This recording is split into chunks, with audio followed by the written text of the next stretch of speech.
we did see 2 weeks of fantastic ratings for AMP in that window that we did this. We saw an instant spike. We saw a huge increase in Cume. And so based on that, I think the odds of this succeeding are enormous. If you're asking me 1 to 100 or 1 to 10, I would bet my 80% range on this one.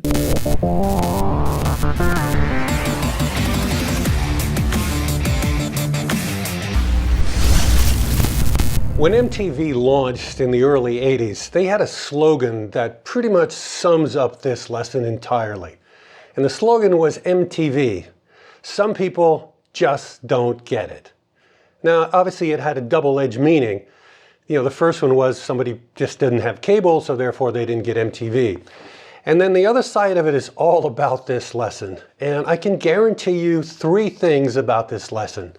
Number 1, you are going to be incredibly interested in it, and you're going to find it fascinating from beginning to end if you're into radio programming or you care about radio. That's number 1.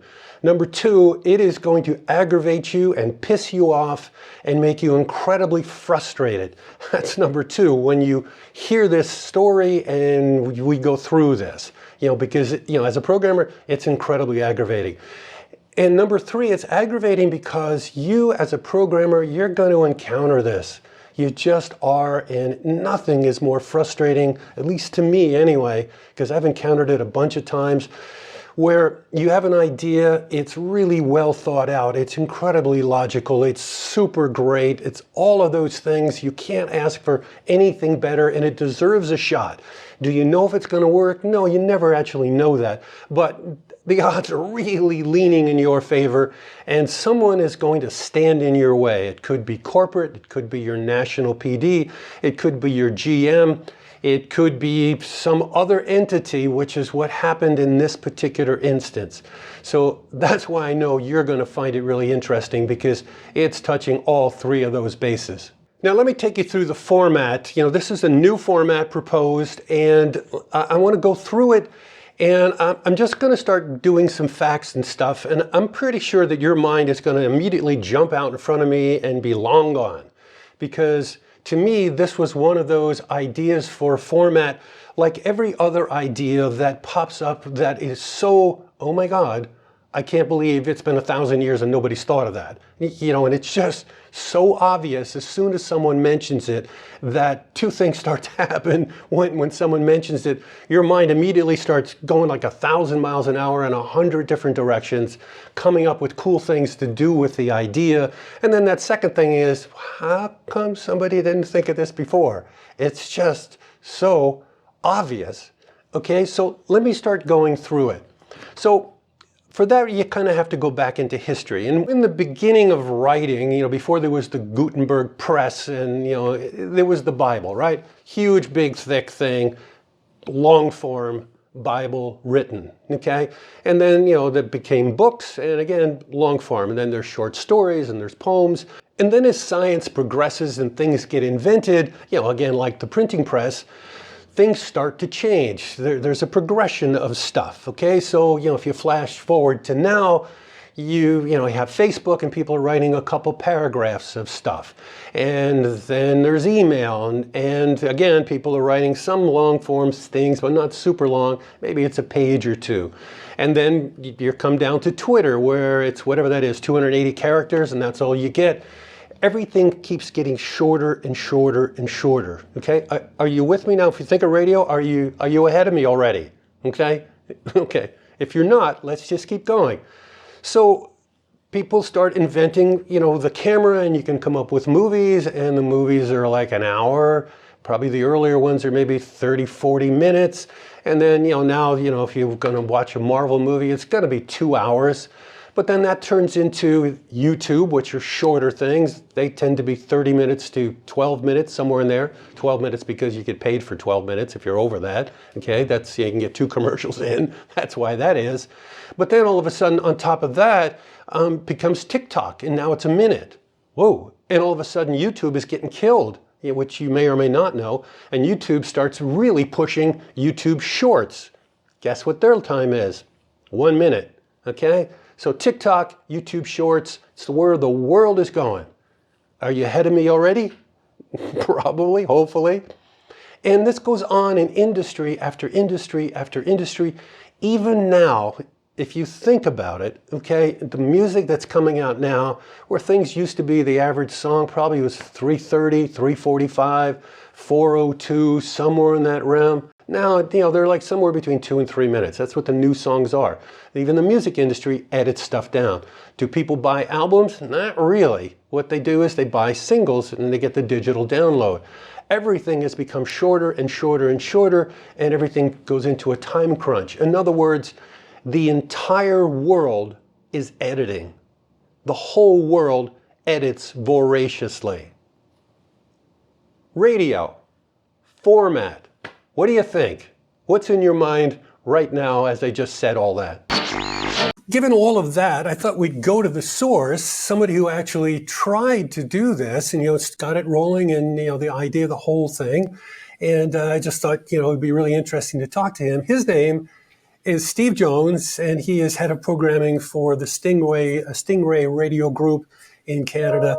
And if you don't know about Stingray, if you're somewhere in Europe or, I don't know, South Korea or a whole bunch of places, and there's music channels on your TV, same company. That is Stingray. It's a really big company. Yeah. Also, if you go into, if you're in the U.S. and you're going to do a CVS or, all around the world, we do in-store retail audio as well. It's a big division. If you're in your Tesla and you want to play karaoke, and it's powered by Stingray under the hood there. So we've got our tentacles in a whole bunch of music and entertainment places besides just radio. Heavily music, yeah, absolutely, yeah. So let's talk about this, quick hits and and just the concept in general. It seems like a lot of years now. It's going to be 4 or 5 years, maybe longer. Oh, I think it was 2014 or 15 when we tried. No way. Yeah, Wow. It was. I think it was a long time ago, and I'm thrilled you're asking me about it because honestly, people will from time to time sort of quietly ask me about it as if it's the biggest scar on my resume, and I don't think of it that way. I mean, I think it's probably my biggest flame out or biggest swing and miss, but Nolan Ryan is the greatest pitcher of all time, Right. threw the most no hitters, struck out the most batters, also walked the most batters and hit the most batters. You don't ever move things forward if you don't try and go for the go all the way. And I think with quick hits, we really did try something unique. It was a massive failure, and yet all these years later, people are still intrigued by it because I think deep down inside, we all know there's something there. Yeah. It seems incredibly logical because virtually, as I was mentioning, virtually everything has some sort of transition from one thing to another, progression of things, and it seems like Mhm. that's the logical end one for this time. I'm probably going to go into it more detail, but did you ever wonder maybe it was just a little too early at that point? Yeah, it may have been. We were noticing that same trend, whenever it was 7, 8 years ago, that songs were getting shorter, and that was a documented fact. And we knew attention spans were getting shorter. And this was pre TikTok, but it was Instagram, it was Twitter and social media, and so there was this common knowledge that attention spans were shorter and that content was being digested in different chunks. And around that time, Pat Bond came to us with this idea that he had trademarked the Quick Hits name, and his company had trademarked the idea. And so I think he had pitched it to a few broadcasters who didn't really see it as an opportunity, but we saw a market with PPM measurement, so we knew we could instantly determine whether this was good or bad for us. Whereas in a diary market, it could have taken a year or longer. And even then, you question whether or not you can determine the validity of a decision based on diary. But PPM was going to give us real-time feedback. And we had a market where we had an underperforming FM in a multi-station CHR battle. So we were looking for a way to differentiate, 90.3 amp radio from from Virgin and from the other stations in that market. At the time, there was a hot AC on the air, and we were looking for a way to wedge ourselves in and create a meaningful difference. So when Pat came to us with quick hits, it was sort of like, you know what, this is something we should try. We have nothing to lose on such an underperforming radio station. We'll know right away whether it's working. And we did. I mean, I don't even know where to begin with the story, but we didn't go into it completely blind. We did a significant amount of research into whether or not listeners would perceive this as a negative. And so one of the most illuminating parts of that was a series of 4 focus groups that we did. And I can so vividly remember sitting behind that one-way glass. Right. Yeah, those are always eye-openers, aren't they? So much so. This was one of the most eye-opening because we had a group of maybe 15 people in the room, and they were played I think 15 or 20-minute version of the radio station. And the imaging didn't say quick hits. It said, 24 songs every hour on this radio station. And then we had them all sit there and listen to it. We did 4 of them. And after each one, we're like, nobody notices the songs are shorter. The moderator would ask them, what did you notice different about this station? Nobody said the songs were edited. Did you notice anything different about the songs themselves? Did you notice one person said, well, it sounded maybe faster. Were they sped up a little bit? So in the next session, we probed even deeper. We're like, did the song seem faster to you? Did the song seem... And nobody got it. In the third group, we actually said, this radio station tells you it plays 24 songs an hour. How do you think it does that? And people said, oh, maybe less commercials. Maybe there's less announcer talk. Nobody said... And finally, the last group, we actually came right out and said, the average length of a song is 3.5 minutes. This station plays 24 per hour. That's impossible. And then somebody said, oh, are the songs shortened? But not one listener caught it. And the editing was done very, very well, but by music producers who understand how songs are structured.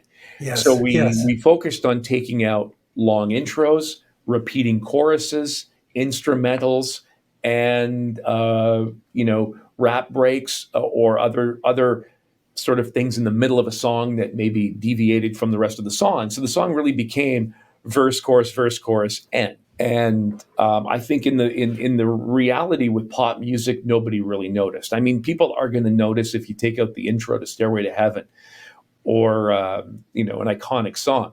But in the disposable world of pop music, nobody cared. No. It's interesting. It's funny because this week just putting out an interview with Charlie O'Brien. Every once in a while I get a chance to interview somebody who was at CKLW, blah, blah, blah, all that usual stuff. And this is with Charlie, and we were talking about in 1981, I forget the year, 81 or 82, we did a show on CK. It's sort of the end of AM radio. You're trying every possible thing you're just throwing stuff up against the wall. And also Canadian alternative music was starting to come in at that time. And although it wasn't really called alternative at the time. So we did a show from 10 to midnight called On the Edge, all 2-minute songs, all CanCon. Oh. We did that for 2 years. Like you're saying, no one noticed. Right. No one cared. The artists thought it was awesome because they were actually getting played on a normal radio station, and and all of that type of stuff. And again, it's just like you're saying, it's wild. I don't know, whatever. 30 years later, that we had a music producer, a person who also used to work at Motown and Invictus, and he was also worked at the station. He was the one editing the songs for everything exactly that you described, Steve. Yeah. It's really, cool. I mean, different time, but people, an average person just they don't realize Right. what's going on. There was also a thing going on. I remember looking back at the time. There's some pretty strong studies that were done, I don't know, maybe about 10 years later, so now it's like, 20 years ago, where time can get distorted by the amount of elements. So if you're playing 24 songs and the same amount of commercials, it seems like you're playing less commercials. Yes, because yeah, exactly, exactly. yeah, It because seems like the the waiting announcer is talk is less. It seems like everything is just moving right along, and we loved that about the product. And thanks to those focus groups, we went in feeling like, okay, we're not going to get listener pushback here. We're not going to get Mhm. irate listeners saying, "What did you do to the instrumental part of my Katy Perry song?" What I wasn't prepared for was we did think we would get negative reaction from the CRTC regarding the editing of Canadian songs because after your stunt and others like it, they instituted a policy where you're not allowed to edit Canadian music for Yeah, brevity in order to keep it on equal footing because all of us would do that, right? Edit the CanCon down to 2 minutes, play it all at 11 o'clock, and there's your 35%. sure. Um, so we can't do that. But our feeling was we could go to the commission and say the spirit of that is to equalize Canadian music with international music. And so you're not denigrating the Canadian music and trying to shove it into a place where no one will notice. We made sure that the Canadian songs were of equal length to the international songs. And in our mind, that was the spirit of the rule. And we did feel, perhaps naively, but we did feel like if this became an issue with the commission, our defense would be we are not editing the songs relative to the other songs. We Makes are total sense. Yeah, everything's on absolutely. an equal playing field. Yeah. So we went in knowing that that was a potential problem for us. Where we really didn't see the problem coming was where it did come from, which was the labels. We thought, like you pointed out, the art like you're playing 24 songs an hour for 35% CanCon. We're now playing far more CanCon for every writer of a song and every mechanical and every other royalty available. We Yeah. are this is going to be a windfall for the labels and the artists, and we really thought, again, naive it turns out, but we thought that the labels and the artists allow DJs every day to manipulate their music, change their songs, and create new product from it. Clearly, they'll have no issue with this. But it came from an unexpected place. As I understand it, it was Jan Arden, who lives in Calgary, and heard the station and disagreed fundamentally with the idea of editing an artist's music. And she took a very direct and high profile attack on me personally. Wow. It was really a weird thing to have this celebrity attacking you on social media and just making some really harsh and mean statements that I had to talk to my kids about cyberbullying. And I said, well, here's an example. Here's an Wow. example of, No way. I'm the victim of this. And yeah, it was really weird.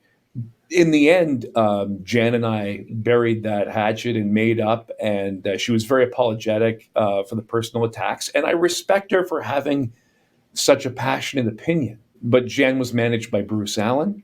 Bruce, obviously carries tremendous clout in the industry. And this is Sure. all as I understand it. I don't know if it played out this way in reality, but as I understand it, Bruce was able to light a fire under Music Canada, and we had lawyers on us right away saying, if you keep doing this, we will sue you, and you will not have access to music. And as a radio station, that's pretty fundamental to our success or failure. After a week or so of trying to negotiate, we ended up saying, you know what, this ruining the relationship with the labels is not worth it for a group of 100 radio stations. We can't afford to take that risk. So we Yeah. backed away. Yeah. That's too bad. It's really unfortunate because, when if you really step back, Jan Arden, certainly in Canada, that would be an established artist and other artists are established. But if you're a new artist, again, going back to that thing we did in the early 80s, where nobody was playing their stuff, they're like, man, I don't care if you play 30 seconds of my song. I could care less. Yeah. If you play 60 seconds of chunks of it, it's like a commercial. Yeah. It's, And we, it's what we do with the commercials and, we were and even committed to emerging artists long before that was a thing. Because yeah, we only had to, we edited every song down to between a minute 30 and 2:30. The goal was to hit 2 minutes. The goal was between commercials and imaging, we lose 12 minutes with Jock Talk commercials imaging. So we have 48 minutes to work with. Let's go for 24 songs an hour.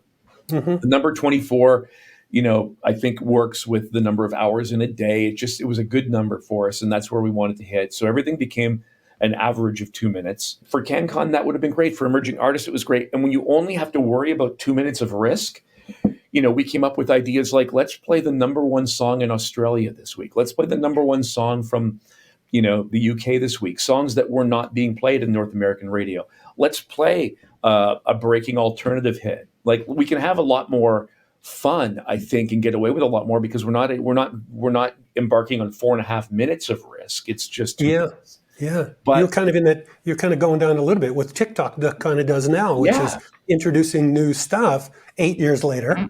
Yeah. It's redeeming and discouraging at the same time to see what's happened that way. Wow. But in the end, though, as much as I want to say, like, whether it was Bruce Allen or Jan Arden or somebody else, I don't know. And I'm not blaming Bruce Allen for it. It's actually on us for not going to the labels in advance and saying, this is what we want to do. How can we work together to do it? But we kind of knew what the answer would be, so we didn't go there. But I did think naively, again, that they would turn the other cheek to it because, frankly, they turn the other cheek to it every night at dance clubs all over the world. They turn the other cheek to it with A-list, Tiesto and Frank Walker and you name whatever other DJ that goes on stage and manipulates other artists' music. They turn the other cheek to it every day because it's a profitable and important thing for the exposure of music. So I thought they would do the same with this, and they did not. Yeah, it's funny in doing this lesson, preparing for everything that's come up in front of this. It was striking me that if I wanted to do this now, given the stuff that you went through, and I didn't know any of all the stuff that you're kind of laying on now, it's like, wow, I knew there was pushback. I didn't think there was that much pushback. Anyway, what struck me, I thought it might be kind of interesting, knowing that this would be the end goal, to make believe you're going to be putting on a new format, do this for 30 days, but in the midst of the 30 days, start asking the public, geez, it's one of these, God, we're getting so many calls that you love this. We really weren't going to do this for a long period. But do you really, if you like this much, and start taking the calls, and then it's like, all of a sudden you got the wave going, and and it's all of a sudden a lot harder for somebody to push back against you. You're right. We should. There's a number in hindsight, like we should have probably done all those things. 100%. But full credit to our team at the time, and Paul Kay was PD of the station. And Vink was GM, and we had a team that all believed in it. We all made the decision together, and when we decided to pull the plug, we all pulled the plug together. There was no blame. There was no. It sucked, but in hindsight, that team we should have all assumed there were risks greater than we thought there were. We should have gone to the labels and probably to the CRTC. And in fact, I spoke with one commissioner off the record after that who said to me, why didn't you come to us and ask for an experimental exemption from your license? Because the CRTC at the time was, open to those ideas of like, how does Canadian radio compete with TikTok and Instagram and which would have been, I think, if I recall, unless they changed it, because we did a couple experimental things at CK, when I was down on the FM. I think they give you 30 days, might even be 60, but I think it's 30. Yeah. I don't know if they still do it, but there would have been a way to do that. So, in hindsight, I'd love to go back and do it again and have conversations with the key stakeholders at the major labels and the independent labels who, again, off the record, the independent labels were supportive. And a lot of the labels themselves, off the record, were supportive. But it was as a political hot potato, the labels had to together say, you can't do this. It's their artists, and that's how they make their money, so they can't have artists that are aggravated and mad. There's a couple questions, just curiosity. On a percentage, 1 to 100, at the time, prior to the blowback, and then now, if you were going to try it now, what do you think the chances of success would be, in your mind? And there's no way to ever know for any new format. It's Yeah. always a it's Well, always it a may throw of be the dice. there may be a little bit of revisionist history in my answer, but we did see 2 weeks of fantastic ratings for AMP in that window that we did this. We saw an instant spike. We saw a huge increase in Cume. Sure, yeah. We didn't see as big a drop off in TSL as I thought we would. And so, based on that, I think the odds of this succeeding are enormous. If you're asking me 1 to 100 or 1 to 10, I would bet my 80% range on this one. I Wow, think that's I've seen the evidence that suggested it would work in research. We saw evidence in PPM that it worked in real time. And I know it worked for my ears, and it passed the ear test. And as a programmer, you have to believe in your ears. And so, on all mhm. counts, I think it would work. And I think um, it was an idea that was ahead of its time and probably, politically speaking, poorly executed. I wonder what would happen if another company took the shot. I'm more thinking of the U.S. at this point because the companies, some of them are so large that they actually can control the record companies. It's a reverse thing. You know what Yeah, I mean? It's kind of yeah. like, Oh, I'm sorry, sure. I'm sure iHeart could. send us 6 artists. We're doing this. You sit Yeah, in the corner. Otherwise we're not playing it. All that kind of thing. yeah. I wonder if there would be no pushback. Somebody could actually see that. That's interesting, though. You feel so positive about it. Yeah, I do too. When it first came up, partially from having seen stuff, years before, but also it's just so logical in this day Yeah, and age. yeah. And I Even don't more think so. every station should do it. I don't think. No. I'm not for a second am I suggesting that this should be the way we do radio permanently. But there's a place in probably every market for a station who does something like this, Yeah. if it were doable. And it's sort of unfortunate that collectively at the time, between our company and the industry and the labels and the managers and artists, we didn't all come together and see the wisdom in it. But the, Hmm. the climate now is probably much more conducive to it. The artists allow their music to be used on Insta and TikTok, in little tiny nuggets and digestible chunks. And when Hmm. an artist uploads to TikTok, they choose the portion of the song, but after that, it's out of their control. Yeah. And Yeah. and they let it happen. They let their songs become the soundtrack for random videos that they have no control over. Um, and Yeah. I bet now it would be different. Yeah. I mean, in a way, they've actually come around to the same thinking and are now doing it themselves to earn some money and, and Yeah, all that. and we did take that. We did offer that to the labels in that negotiation process. We did say, like, if you have artists who want to be excluded, we can exclude them. If you want to submit to us your song edited, we'll take your edit and play it as long as it's between 1:30 and 2:30. Um, Wow, that's a but great alternative. Yeah. but there I was a mean, lot of expense involved in that, I think, and might be easier now when most of the songs we get are under 3 minutes. mhm. Yeah. Yeah. There wouldn't be that much to, probably just, a little bit of the intro, a little bit of the middle, and you're down to the 2 minute Yeah, mark, or yeah, yeah. 2:10, 2:05, whatever. Yeah. Yeah. Wow. Really an interesting exercise. But, back then, it's funny. As you're going through that, I didn't realize that it actually got on the air. I actually thought it Yeah. got killed before it actually made it on the air. And talking to Vinka, for those of you who are watching, Vinka is the general manager in Calgary. I used to work out there, work with her, so really good friends. So I got a decent chunk of this as it was going on, but I never realized it got on the air. It was two And weeks of glory. It was, yeah, yeah, that's it was crazy. It was a wild 2 weeks. I remember it. It was a hectic 2 weeks for us, but the results in PPM were really clear. The results from our listeners were really positive. The feedback was great, and if not for that pushback, I think we would have kept doing it, and it would have been very successful. I will say this though: all these years later, uh, prior to Quick Hits, AMP didn't have a really good reason to exist. It was the second CHR in a crowded market. mhm. And since then, it put AMP on the map. It gave people a reason to check out the 90.3 frequency. And I'm not suggesting that AMP's longevity or success today is because of that, but I think that that was a catalyst to people realizing that on that frequency there was something good.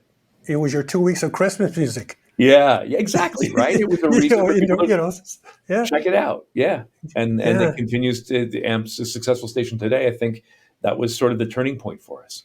yeah. That's fantastic. Very neat story. Yeah, glad to have you on for that. I'm glad I can One share last it. Like I said, people have been hesitant to ask me about it, but it's a great story, and I love sharing it. And no shame in swinging for the fences, to use yet another baseball reference, and missing.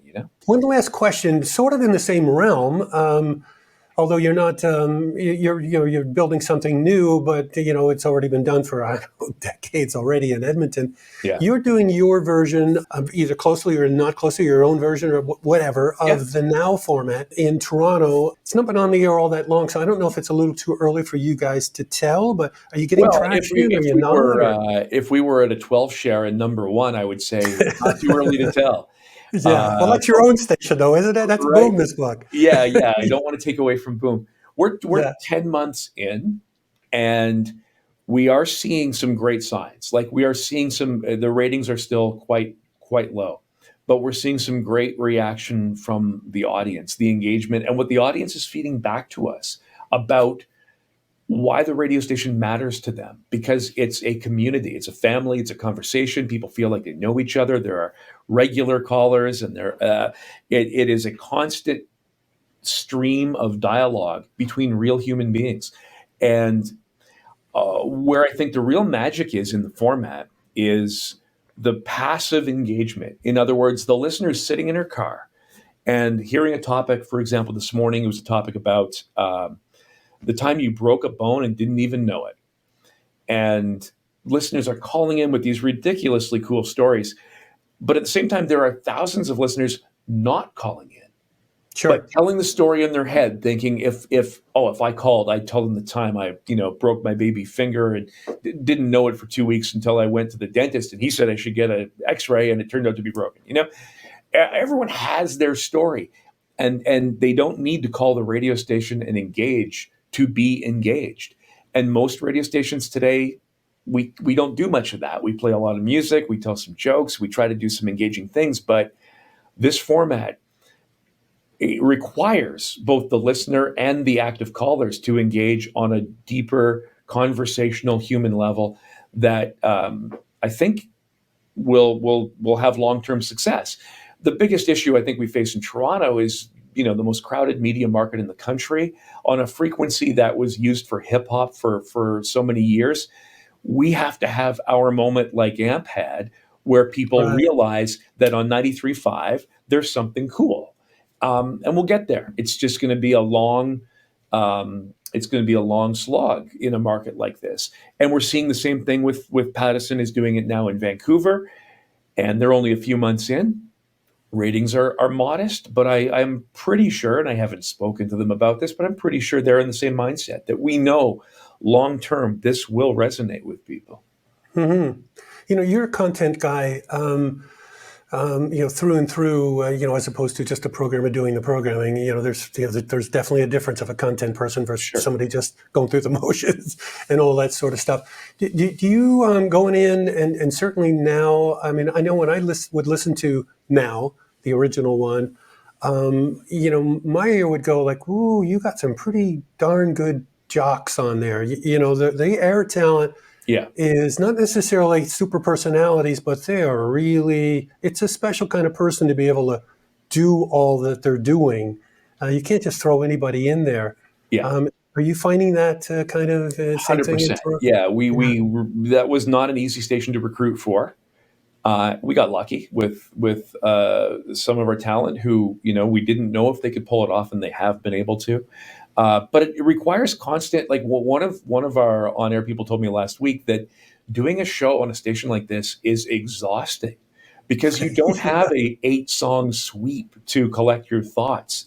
You're Yeah. going 2 songs, and in those 2 songs, you're recording and editing calls, and then you're doing the break, and it's an interactive. It's there's a lot of work, a lot of buttons, a lot of things happening at once, and then as soon as you're done that, the phones are ringing again, and you're back at it. And the end of the show comes along, and you just crash because it takes a lot. It takes a lot of physical, mental, and emotional engagement to pull it off. And I think we don't really explore this much, but spending 4 hours or 5, 6 hours in there listening to everyone's stories, it must be like a shrink at the end of the day where you're like, I don't need anyone's shit here dumped on me anymore. Like, I'm exhausted from everyone else's stories. So I Yeah. think at the Yep. end of the day, it does take a special kind of talent. The guys in Edmonton have been amazing at that, and full marks for I know some of the talent in that station, and they're definitely a special breed, and we've tried to find those same kinds of personalities here in Toronto, and yeah, it does take a special skill for sure. It's funny now that you mention it. It's like, that's a totally different offshoot. Are the shows in Edmonton and on yours, are they 4-hour shows? Are they 5 hours? I mean, three. Yeah, I mean, we as run you're saying it, I'm different. thinking 3 hours would probably be, really good to keep. Although harder to recruit for now, you need more people, but Yeah. to actually keep everybody at 100% without burning out and all that. Oh, I think you're right. I think an hour or two would be enough, really. But yeah, we tend to go with 4 hours. We do a couple of fives here and there. We have a couple of weekend shows where the talent will do 2 hours on their own, 4 hours with a co-host, and Easier. then it'll be like a baton handoff where the other talent will go another 2 hours. So we're able to cover off an 8 hour section with a two-person show for 4 of those 8 hours. It's coming along. I'm pretty proud of the product, and I'm pretty confident that the results will come as a result. There's some insight into radio that I'm sure you don't see all that often, certainly not on YouTube. And if you're in radio, you may or may not have experienced this type of stuff. If you're not in radio, probably a surprise. Yeah, radio is not sometimes what you think it is. Something kind of cool happened this week. We passed the over 800 mark of 802 so far, at least as of an hour ago. 802 PDs from around the world have subscribed to this channel and are watching these lessons, which to me is just mind-boggling. If you know somebody who who you think would benefit from watching the channels and the lessons and stuff, by all means tell them about it. Really trying to get to 1,000. I thought that was out of, there's no way we're going to make 1,000 PDs, but the way it's going, it's like that's within a shot.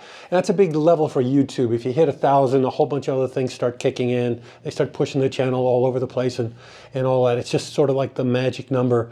And at the moment we're at 802, not that far away now. Where I would be shocked if we made 400, but we're double that. So anyway, if you know somebody, mention it to them. It would really help a lot. Also, hit the bell, hit the like button. If you hit the bell, that tells you when there's a new lesson, so you don't have to keep coming to the channel. You'll get an email or a notification that, hey, there's a new lesson, and then you could come, save you some time. So speaking of lessons, until that next lesson, see ya.